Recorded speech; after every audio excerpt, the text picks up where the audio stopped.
रत्नगिरी पुष्कर में मिश्रा परिवार की तरफ से 18 मई से 24 मई तक पुराने रंगजी के मंदिर में चल रही भागवत कथा के तीसरे दिन आज कथावाचक राकेश जी मिश्रा ने कहा कि घर में शंख और गरुड़ घंटी जरूर होनी चाहिए तथा दोनों ही बजनी चाहिए, जिससे से घर में जो भी नकारात्मक सोच होती है वह बाहर चली जाती है। उन्होंने कहा कि प्रतिदिन भगवान की सेवा करनी चाहिए। इसके अलावा आज कालिका माता का शानदार नृत्य का प्रस्तुति दी गई, तो वहीं नरसिंह लीला का शानदार मंचन किया।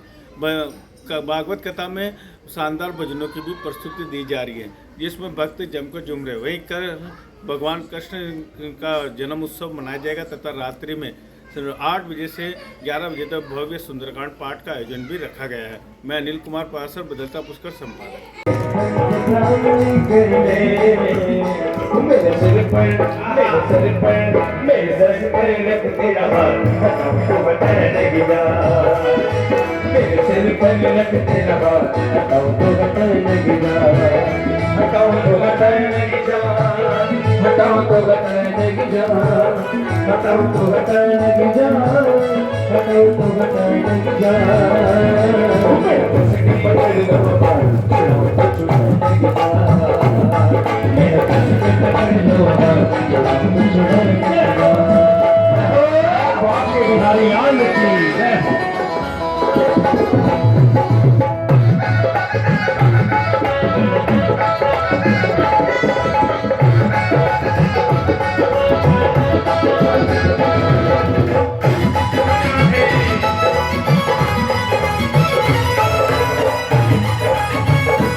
निकालू जो मैं तेरी भक्ति का, समय ना निकालू जो मैं तेरी भक्ति का, समय ना निकालू जो मैं तेरी भक्ति का, समय ना निकालू जो मैं तेरी भक्ति का।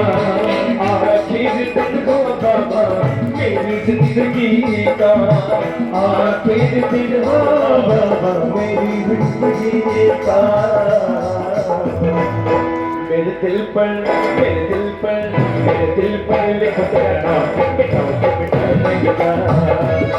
मेरे दिल पर लिख तेरा नाम, मिटाओ तो मिटा देगा। मिटाओ तो मिटा देगा, मिटाओ तो मिटा देगा। जी महाराज ने जाकर उन यक्षों को मारा और मनु महाराज ने आकर पुनः यहाँ ध्रुव जी महाराज को समझाया है। देखो, ध्रुव जी महाराज के जीवन में क्रोध आ गया, जबकि भगवान के दर्शन कर रहे थे, फिर भी क्रोध क्यों आया?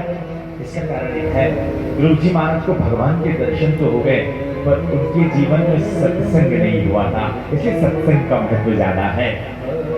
अगर आप इन विकारों से दूर जाना चाहते हो तो भैया इसका एकमात्र साधन भगवान का कीर्तन है, भगवान का नाम है। आज जो दूसरे पुत्र है, पुत्र का नाम है प्रियव्रत, और प्रियव्रत के ही पावन वंश में भगवान नारायण के ही अवतार, जो 8वें अवतार ऋषभ भगवान का प्राकट्य हुआ है। बोले ऋषभ भगवान की जय। और इन्हीं ऋषि भगवान से जैन धर्म का प्रादुर्भाव हुआ है। जैन धर्म का यहाँ से, और ये केवल जैन धर्म नहीं, इस दुनिया के जितने भी धर्म हैं वो धर्म केवल और केवल इसी सनातन धर्म से निकले। धर्म केवल एक है और वो है सनातन धर्म, बाकी जितने भी है ना ये पंथ है। तो यहाँ ऋषभ भगवान के ही 100 पुत्र थे। ज्ञान का उपदेश सबको किया, लेकिन वो ज्ञान लग गया और ऐसा चस्का लगा ज्ञान का, ऐसा चस्का लगा भक्ति का, अपना राजपाट सुमति को देकर सीधा जंगल में जाकर भगवान का भजन भरत जी महाराज करने लगे। भरत जी महाराज भगवान का भजन करने लगे।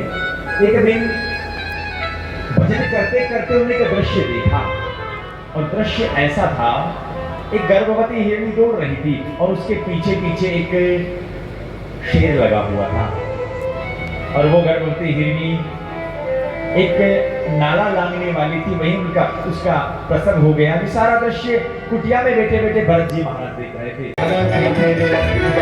दर्शन देके भैया बोले मेरा मन एक नामा आवा तुझे पुकारा आवा तुझे दिल ने पुकारा शेरों वालिए मेरा वालिए ये करो बोल काले करते वाली ना बोल बाजे दरबार की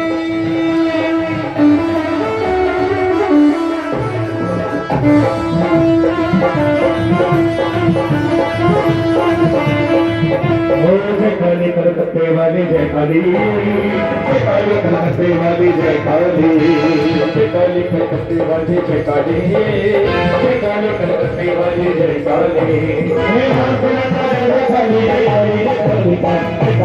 कलकत्ते वाली जय काली काली कलकत्ते वाली जय काली काली कलकत्ते वाली जय काली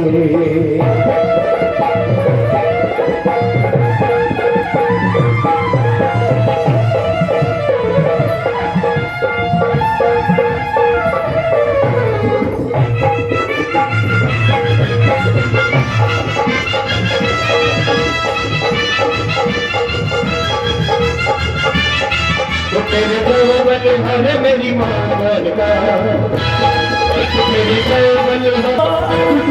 मारे मेरी माँ मारे मेरी माँ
कालिका मैया की जय। और इस प्रकार कालिका माँ साक्षात प्रकट हो गई और मैं आपसे निवेदन करूं, अच्छा देखते हैं उस खंबे के भीतर तेरा भगवान कहाँ नजर आता है। हिरण्यकश्यप गया और जाकर उस खंबे पर प्रहार करने के लिए पहुंचता है और खंबे पर प्रहार करने के लिए पहुंचा और एक ऐसा प्रहार किया और आज प्रहलाद की याद रखने के लिए खंबे के भीतर से स्वयं भगवान नारायण प्रकट हो गए। कोई नरसिंह भगवान की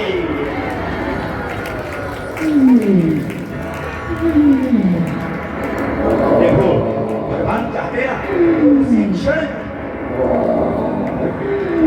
शब्द को मार सकते थे, पर ना ब्रह्मा जी के हर वरदान की रक्षा भी करनी थी। आहा, बस खेल ही खेल में मेरे भगवान मेरे गोविंद आज भगवान नारायण ये लीला करने लगे।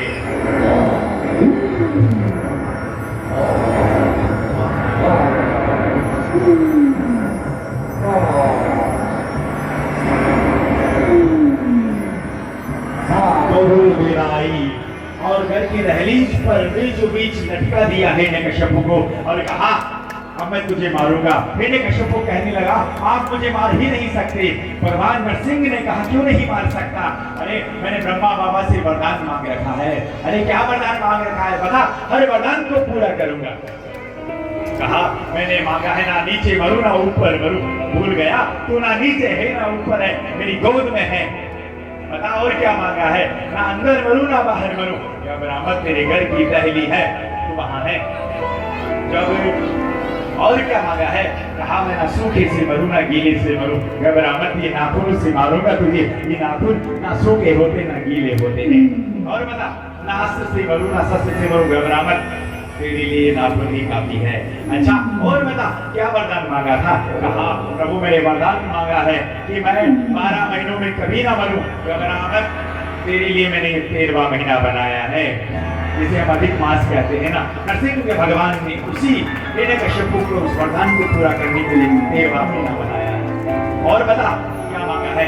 मैंने कहा है कि ना मैं नर से मरूं ना जानवर से मरूं। बराबर मैं आधा नर हूँ और आधा सिंह हूँ। मैं नरसिंह हूँ। पर फिर भी आप मुझे नहीं मार सकते। क्यों? फिर भी आप नहीं मार सकते क्योंकि मैंने ब्रह्मा जी से वरदान मांगा है कि मैं ब्रह्मा के द्वारा बनाई हुई सृष्टि में किसी से ना मरूं। भगवान नारायण ने आपका पाप मैं हूँ, मैंने ब्रह्मा को बनाया है, मुझे ब्रह्मा ने नहीं बनाया है। बस ऐसा पेट में आज ऐसा घुटनों का प्रहार किया कि उसकी आंतड़ियों को खींच लिया और फेंक दिया। बोले नरसिंह भगवान। अब नरसिंह भगवान ने जो ही हिरण्यकश्यप पड़ा था वहां पहुंची और माता लक्ष्मी ने सबसे पहले चरणों की आरती की और चरणों की आरती के बाद जो ही मुखारविंद की आरती की तरफ बढ़ने लगी नरसिंह भगवान ने ऐसी दहाड़ मारी कि लक्ष्मी मैया भी दैया मैया कहकर भाग गई। सबके सब घबरा गए। अब नरसिंह भगवान का क्रोध कौन शांत करे?